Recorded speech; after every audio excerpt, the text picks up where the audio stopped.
Huh? I don't know. Oh, I Just hit don't either. I just know she always goes over there. So That's not, she just always go gets over there. right up and goes over and pushes buttons. So. Just go over there. We still got that, but I'll hit Okay. I just know that she goes over there, and I was like, I'm "You sorry, I do gotta.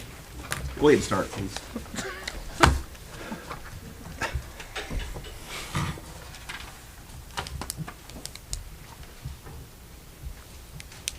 We still gotta say aye, right? So we can't open up without him over here, huh? Well, she was close. You were. You got any good jokes you can tell them? We are streaming now. Thank you. I can cut the audio if you want. Please. Hey, you kind of new.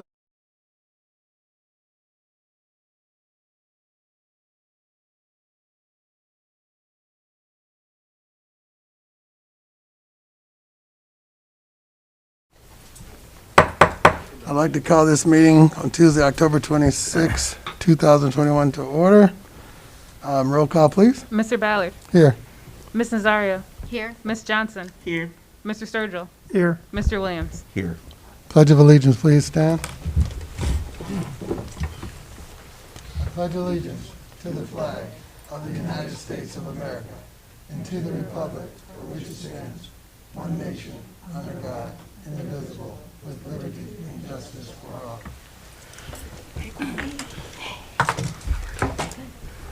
Recognition of visitors. Welcome. First hearing of the public.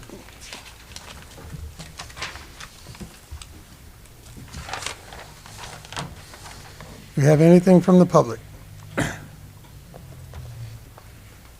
I do have a written statement that came from Ms. Marla Davis and asks us to please read this aloud. She says, I am an active member of the community and my family has attended Lorain City Schools. I've attended several games at George Daniel Stadium and I am concerned with the stadium restrooms. I am wondering if there will be any updates made to the stadium or are there plans for a new stadium? Marla Davis, Lorain, Ohio. Jeff, do you have any update for that? I can speak a little bit to that, yes. There was a couple of months ago, maybe, that we, actually Mary May sat where Mr. Cawthon's sitting tonight, and we had a conversation about looking into these things. So she's looking into restroom facilities, concession stand, and there was not enough time to do things before the school year started. We painted the bleachers, we cleaned a lot of the areas up. So we were looking at concession areas, restroom facilities, and locker rooms. And I know that there's a certain dollar amount approved that night, although I forget the exact dollar amount. She'll be coming back to the board soon with her thoughts and recommendations based on the advice of experts. Okay, thank you. Is there And I will anything- see if she can come for the next meeting. Again, I'm taking notes on my phone. Is there anything else from the public? Next order of business, approved the signed minutes from October 12th. Need a motion? So move. Support. Any discussion? Roll call. Ms. Johnson. Here. Mr. Sturgill. Yes. Mr. Yes. Ballard. Yes. Ms. Nazario. Yes. And Mr. Williams. Yes. Old business. Do we have any old business today? Hearing none. Report and recommendations of the treasurer. I have no items for approval tonight. Thank you. And report and recommendations of the CEO on personnel matters. Thank you, Mr. President. And again, if I could just elaborate too on the question about the stadium. There's a lot more work to go into the restrooms in particular and the locker rooms than just to go to paint. So it's structural issues, it's major issues. So again, we are engaging experts to give us their thoughts on the best ways to proceed to accomplish what we talked about accomplishing. So again, I'll have an update for you soon. I'd like the board to consider for approval items 9.01 to 9.11, personnel matters. Support. Any discussion? Roll call. Mr. Sturgill. Yes. Mr. Williams. Yes. Mr. Ballard. Yes. Ms. Nazario. Yes. And Ms. Johnson. Yes. I'd like the board to consider for approval items 10.01 to 10.11, operation matters. Need a motion? So moved. Second. Any discussion? Roll call. Mr. Sturgill. Yes. Ms. Johnson. Yes. Mr. Ballard, Yes. Ms. Nazario, Yes. Mr. Williams. Yes. Yeah, and actually, I was going to kind of postpone some of this, but Ross, if I could invite you into the conversation.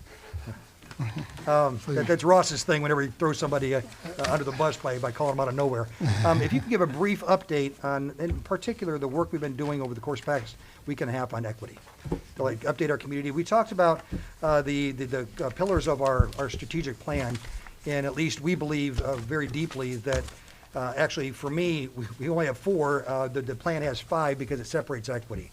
And it's because what the group wanted to do to show an emphasis on equity, where in my mind, equity is deeply embedded in everything we do. So the same concept, just a different way to highlight it to make sure that people understand that it's not something we ignore. So if you could maybe just 2 or 3 minutes kind of talk about how we spent our week and how we plan to spend the upcoming. Yeah, so 5 years Awesome. ago, when Dr. Graham was here the first time, we did an equity audit, and he actually hired me when I worked somewhere else to come in and do that initial work. And so now, 5 years later, we updated it, essentially. And so what we're looking to see, and the whole premise is, how well are we mirroring our demographic? So if roughly 53% of our students are male, we want to look to see, do 53% of our students who are in CCP classes, for example, are they male? In Algebra 1, are they male? Any course, enrollment, are they male? Do they account for 53% of our discipline, attendance, all those things? So where we see more than 53%, then there's an overrepresentation. Where we see less than that, there's underrepresentation. And so if we're being equitable, we should see whatever our enrollment is, we should see like that kind of match up with whatever we're looking at. So we started it. We've got about half of it done. We are looking at data from this year. We're looking at data from past years. One of the challenges is that the last couple of years have obviously been really interrupted. So we've got to go back a few years for some of the data that we're using. But we looked at, with our district leadership team, we looked at student demographic data, so enrollment trends over the last 15 years. We looked at who makes up our courses, our preschool enrollment, all the way up through high school enrollment in Algebra 1, our College Credit Plus classes, career tech classes. We looked at adult demographic data, so looking at the race and gender makeup of our staff by administrators, teachers, support staff. We looked at who encompasses our students with disabilities, again by race and gender, and then also students that are gifted by race and gender. We've looked at school choice options, so enrollment in charter schools and private schools over the last 4 years for that data. We looked at mobility rates, again, who moves within schools and in and out of schools. We looked at our preschool enrollment and again high school course enrollment. So those are the major areas that we've looked at so far. We still need to look at discipline data. We still need to look at attendance data. We still need to look at retention data, and we need to look at some of our academic data. And those data sources will all come from the 2018-2019 school year, because that's our last year where we've had like full connected data. So that's kind of the general quick lay of the land of what we've looked at. Do you want to go Just into very here? briefly, what we should see is our demographics mirror what's actually happening in our schools. So whether you're looking at discipline, you're looking at attendance, you're looking at attendance in CCP courses, our College Credit Plus courses, attendance in algebra, because that's a very big one for us. We should see everything mirroring exactly who we are. If we're 52% male, we should see 52% roughly there, so in all those courses. If we're 44% Hispanic Latino, which we are, we should see that across the board. And if we're overrepresented somewhere, that means we're underrepresented somewhere, and that's an indication that not all of our students have equal access to something. So when we look at this data, it'll tell us whether or not things are okay here or things aren't. And then we ask the question why, and we keep digging deeper and deeper and deeper until we find the root cause of what makes our data disproportionate, and we react to it in a way that's healthy. So again, we are taking a very, very serious look at our data to make sure that we have equitable practices in our district. Very, very first step, we've had many conversations, and it's a place for folks to be vulnerable and share their thoughts. And now we're focusing on the data and exactly what it means and how we fix it. So thank you, and it's nice to have 2 sets of data, one from 6 years ago now, 5-6 years ago, and something more current to find out how we've grown over the course of the past few years. So just want to make sure that folks knew that we do have a plan, and we are following it with integrity. And unless there are any questions, I'll hand off to, Anything? That it? I'll lay it off to you, Mr. President. Yes, sir. All right, well, that was good. Is there any new business that we need to cover? Anybody have anything? I don't know if this is under new business or old business. Please talk into your mic, please. Thank you. Listen. I don't know if this is old business or new business, but now that we have increased the amount of money that we are paying for substitutes, have we seen a difference? Yes. So, again, I apologize. That's something I should have updated you on. Actually, I think it was the third day was the first time, and from what I was told, many, many, many years, that we actually had full coverage at the high school. So we are actually doing very well across the district. And the governor, not sure if he signed it, but I think it's still on his desk, is looking to sign a bill that will decrease the requirements for a substitute teacher. So we would set our own criteria to determine who is qualified and who is not, which would also increase the subpool. And again, at that point, we would look at reducing our rate, the appropriateness of reducing our daily rate for subs to something that is more sustainable. But I think there are many, many benefits to what we're doing now, and right now we have coverage. Thank you. Is there anything else? Okay, next hearing of the public. Have a hearing of the public. Seeing none, hearing none. Our next board meeting will be on November 9th, 2021, 5 o'clock, right here. We will be going into an executive session at the conclusion, and we will not be coming out and taking any votes after that. But I will say, and maybe I should pivot to you, we have a levy coming up, and can we invite our friends and families and neighbors out to support? Please do. We have the levy on November 2nd. It is Tio was asked the question before the board meeting about, from the news media, with the 5-year forecast to be presented tonight, and we're going to present that after the levy piece comes out, so we can have the most up-to-date information that we can.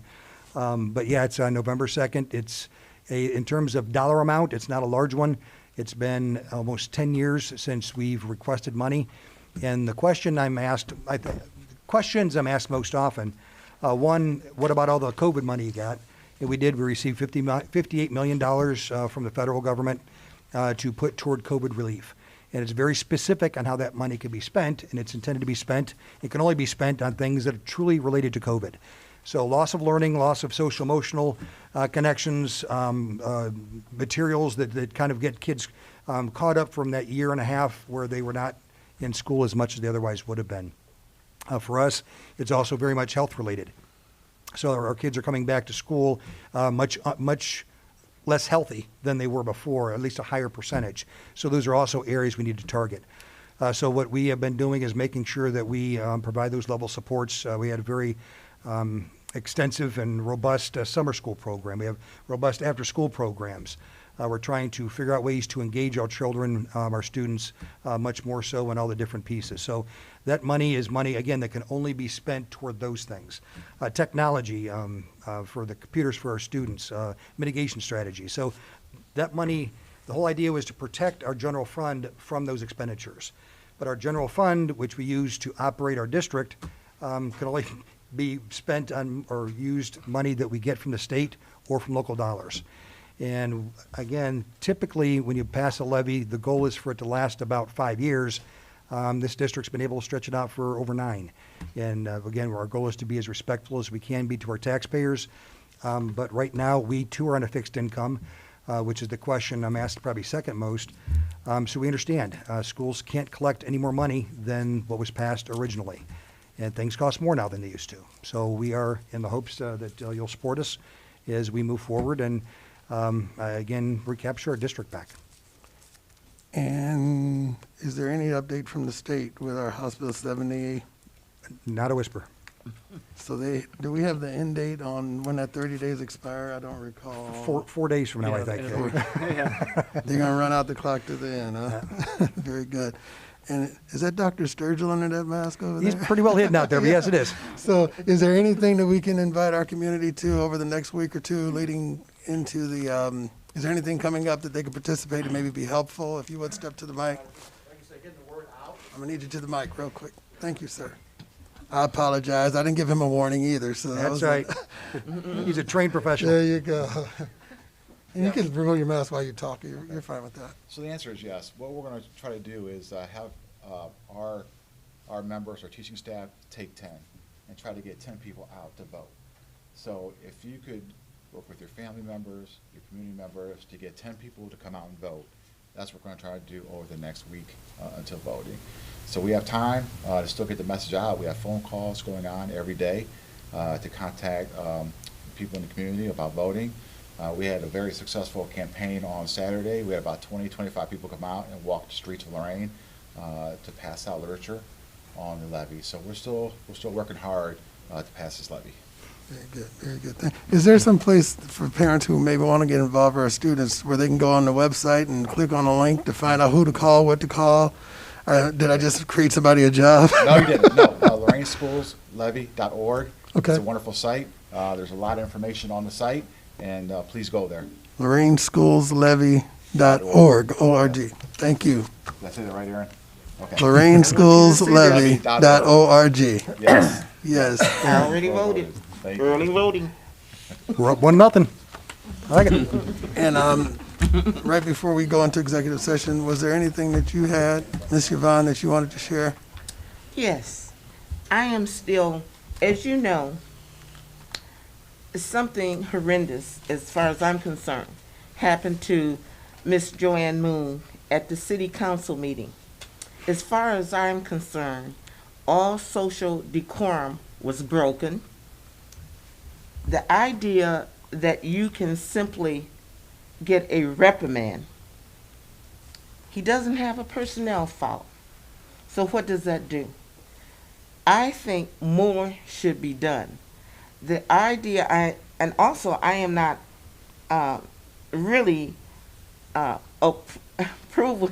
See, I'm very upset about this. I can hardly talk about this. That kind of language and that kind of behavior could be directed at someone simply over a policy. It should never have gotten to that part. But the idea that when Mrs. Moon got so upset that she could barely get out of the building for crying and being so horrendously destroyed emotionally, walking her to her car did not do her any good. Someone should have followed that young lady home. The idea that he was not sent out of that building immediately is another injustice. I think that when you do that to any person, then that could have been your mother, your sister, your daughter. And you should think about that, because what it was said, it was repeated. And when she said, "What did you say?" he repeated it. So I think all of our professional organizations, all of our committees, all of our charities should go down to the city hall and support her. You see, when you start letting the genie out of the bottle for social decorum, what happens is you can't put it back in. Now, it started with our ex-president, when he could say that and bully people and call them names. And you know, and did he get a reprimand? No. They literally had to take him off all of our social programs that we have in technology. We just had to remove him. But he's coming back with his own because he found out the power was there. So something should be done. We should all be outraged. And a simply "I'm sorry" does not cut it. Thank you. Thank you. We will be going, I need a motion to go into executive session, please. So moved. So we've got negotiations, we have legal, and I've got one other issue. What was my? Yep, yeah, we've got to go on with the attorneys for legal, and we do have negotiation discussions, so that would be C and D. Need a motion? So moved. Second? Any discussion? Roll call, please. Mr. Sturgill. Yes. Ms. Nazario. Yes. Mr. Ballard. Yes. Ms. Johnson. Yes. Mr. Williams. Yes. Thank you. We'll be going into executive session, and there will not be any votes when we come out. Thank you all. Mark.